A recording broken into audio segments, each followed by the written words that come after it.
Time news T V کے ناظرین کو اہم اور تازہ خبر سے آگاہ کرتے چلیں۔ بریکنگ نیوز دیتے چلیں۔ شوال کے چاند کے متعلق اہم خبر سے آپ کو آگاہ کرتے چلیں۔ پاکستان میں کسی بھی جگہ پر چاند نظر آنے کی اطلاعات موصول نہیں ہوئی ہیں۔ پاکستان میں عید کا چاند دیکھنے کے لیے مرکزی رؤیت ہلال کمیٹی کا اسلام آباد میں اجلاس جاری ہے۔ آج چاند کی عمر 17 گھنٹے ہے۔ چاند دکھائی دینے کے لیے چاند کی عمر 19 گھنٹے ہونا ضروری ہے، ایسا کہنا ہے محکمہ موسمیات کا۔ تازہ خبر سے آگاہ کرتے چلیں۔ پاکستان میں کسی بھی جگہ پر ابھی تک چاند نظر آنے کی اطلاعات موصول نہیں ہوئی ہیں۔ پاکستان میں عید کا چاند دیکھنے کے لیے مرکزی رؤیت ہلال کمیٹی کا اسلام آباد میں اجلاس جاری ہے۔ آج چاند کی عمر 17 گھنٹے ہے۔ چاند دکھائی دینے کے لیے چاند کی عمر 19 گھنٹے ہونا ضروری ہے، ایسا کہنا ہے محکمہ موسمیات کا۔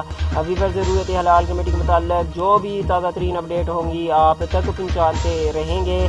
تب تک کے لیے دیکھتے رہیے in time news T V.